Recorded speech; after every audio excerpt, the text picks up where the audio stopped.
All right, we're just minutes away from a deadline showdown in D.C., 5 p.m. Eastern Time.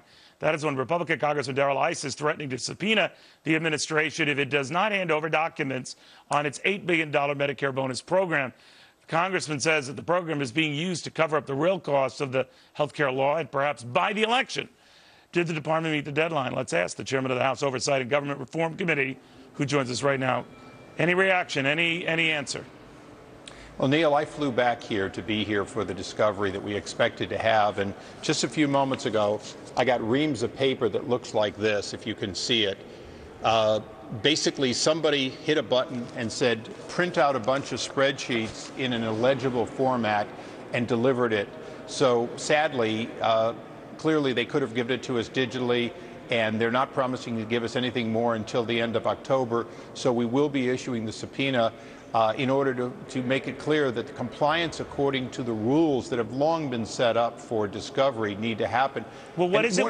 Tell us what you fear or what you want proof is not happening. Well, first of all, let me explain that these funds are not funds that Congress appropriated. In other words, this special project that's going to backfill hundreds of billions of dollars a year worth of what the Obamacare took out of Medicare is in fact a little ploy to get around appropriations and get around admitting that Obamacare is defunding Medicare Advantage and other programs. So as a result, this is not something Congress actually appropriated. This is something that was envisioned for small projects where they couldn't come to Congress, but they wanted to do these tests. This is larger than every test they've ever done at HHS combined. It is clearly a $9 billion, $8 billion doorway of spending money. But more importantly, what we asked them for 5 months ago, back in May, was how did you make this decision? What was the procedure? What justifies basically having a national test in order to test something?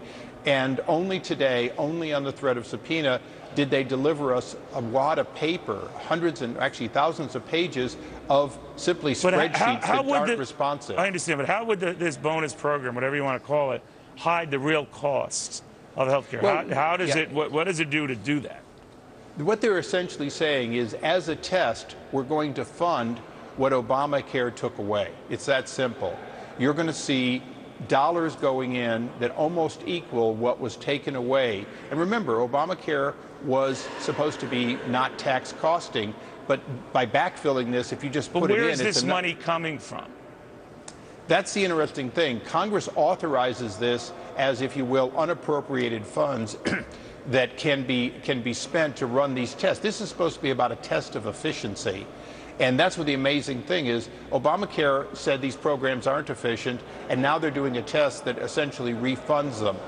It's an unbelievable abuse of power and abuse of a law that Congress put there in order for agencies to have freedom to do some tests, but they never envisioned hundreds of billions of dollars a year nationally in order to do a test. This test could have been done in one small part of the country if it was an authentic test. It's not a test. It's very clearly a way to backdoor be able to say we took care of the seniors, while in fact spending money that was never appropriated.